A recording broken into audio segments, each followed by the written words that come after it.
ବନ୍ଧୁଗଣ, ଶନିଦେବ ନ୍ୟାୟ ଏବଂ କର୍ମର ଦେବତା, ଯିଏ ବ୍ୟକ୍ତିକୁ ତାଙ୍କ କର୍ମ ଅନୁସାରେ ଫଳ ଦିଅନ୍ତି।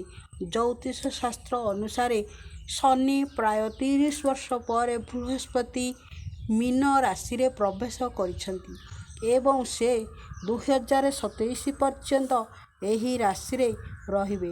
ଶନିଙ୍କ ରାଶି ପରିବର୍ତ୍ତନ ଯୋଗୁଁ ଏହାର ଗତିରେ ଅନେକ ପରିବର୍ତ୍ତନ ଆସିବ, ଯାହାର ପ୍ରଭାବ ଦେଶ ଏବଂ ବିଶ୍ୱରେ ମଧ୍ୟ ଦେଖାଯିବ।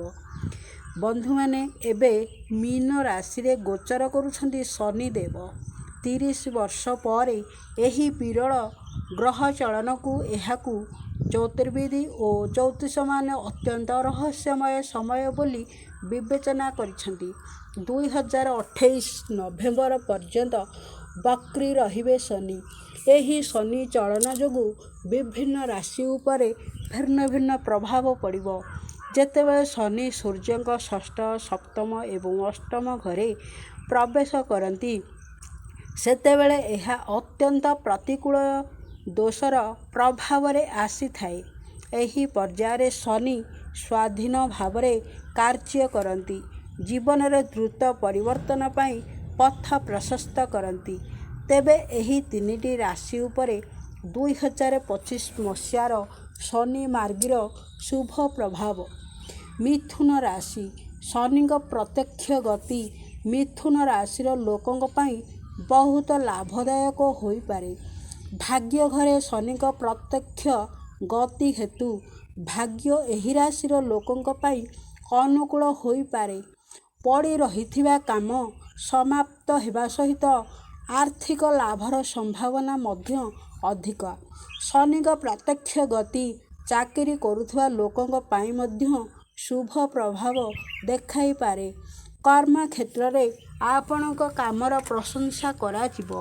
ଏହି ସମୟରେ ଆପଣଙ୍କୁ ଘରେ କିମ୍ବା ବାହାରେ କୌଣସି ପ୍ରକାରର ନୂତନ ଦାୟିତ୍ୱ ମିଳିପାରେ। ବ୍ୟବସାୟ ଏବଂ ଦରମା ବୃଦ୍ଧି ହେବାର ସମ୍ଭାବନା ଅଛି। ପୂର୍ବରୁ ନିବେଶର ଆପଣଙ୍କୁ ଭଲ ଲାଭ ମିଳିପାରେ।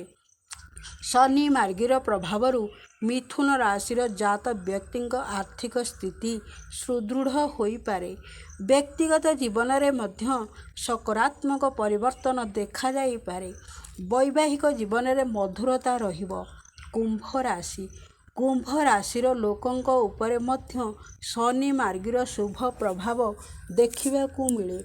ପ୍ରକୃତରେ ଶନି ଦେବ ନିଜେ କୁମ୍ଭ ରାଶିର କର୍ତ୍ତା।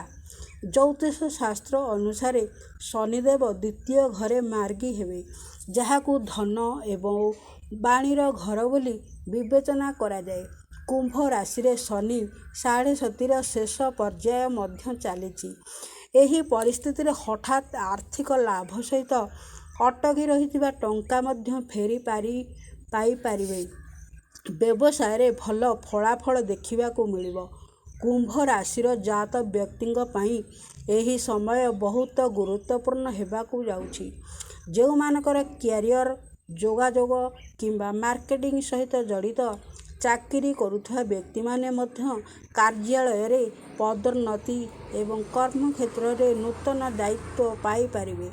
ଏହା ସହ ଆପଣଙ୍କ ଲୋକପ୍ରିୟତା ବୃଦ୍ଧି ପାଇବ। ବୃଷ ରାଶିଫଳ। ବୃଷ ରାଶିର ଜାତ ବ୍ୟକ୍ତିମାନେ ଶନିଙ୍କ ପ୍ରତ୍ୟକ୍ଷ ଗତିରୁ ମଧ୍ୟ ଲାଭ ପାଇପାରିବେ। ଶନିଦେବ ଏହି ରାଶିର ଏକାଦଶ ଘରେ ଅଛନ୍ତି। ଏକାଦଶ ଘର ହେଉଛି ଆୟ ଏବଂ ଆର୍ଥିକ ଲାଭର ଘର। ଶନିଙ୍କ ପ୍ରତ୍ୟକ୍ଷ ଗତି ସହିତ ଆପଣଙ୍କର ଆୟ ବୃଦ୍ଧି ପାଇପାରେ ଏବଂ ଆୟର ନୂତନ ଉତ୍ସ ଖୋଲିପାରେ। ବ୍ୟବସାୟରେ ଆପଣ ନୂତନ ଲୋକଙ୍କ ସହିତ ସମ୍ପର୍କ ସ୍ଥାପନ କରିବେ ଏବଂ ଆପଣଙ୍କୁ ଅନେକ ଗୁରୁତ୍ୱପୂର୍ଣ୍ଣ ଚୁକ୍ତି ମିଳିପାରେ। ଶନିଙ୍କ ପ୍ରଭାବ ସିଧାସଳଖ ଦିଗରେ ଗତି କରିବା ସହିତ ଏହି ସମୟ ଆପଣଙ୍କୁ କେବଳ ଟଙ୍କା ରୋଜଗାର କରିବାର ସୁଯୋଗ ଦେବ ନାହିଁ, ବରଂ ଆପଣ ଟଙ୍କା ସଞ୍ଚୟ ମଧ୍ୟ କରିପାରିବେ। ଶନି ମାର୍ଗୀ ସମୟରେ କ'ଣ କରିବେ? ଶନି ମାର୍ଗୀ ସମୟରେ ଶନିଦେବଙ୍କ ପୂଜା କରିବା ସହିତ ଶନିଦେବଙ୍କ ମୂର୍ତ୍ତିରେ ରାଶି କିମ୍ବା ସୋରିଷ ତେଲ ଅର୍ପଣ କରିବା ଉଚିତ। ଶନିଦେବଙ୍କ ପ୍ରିୟ ସୋରିଷ ତେଲ। ଏହି ସମୟରେ କଳା ପୋଷାକ ସୋରିଷ ତେଲ ଏବଂ ଲୁହା ଜିନିଷ ଗରିବ ଲୋକଙ୍କୁ ଦାନ କରିବା ଉଚିତ। ଶନି ଦୋଷ କିମ୍ବା ଦୁଃଖରୁ ରକ୍ଷା ପାଇବା ପାଇଁ ହନୁମାନ ଚାଳିଶା ପାଠ କରିବା ବହୁତ ଲାଭଦାୟକ। ଏହାକୁ ପାଠ କରିବା ଅତ୍ୟନ୍ତ ଶୁଭ ବୋଲି ବିବେଚନା କରାଯାଏ। ଶନିଦେବଙ୍କ ବାହନ କାଉ।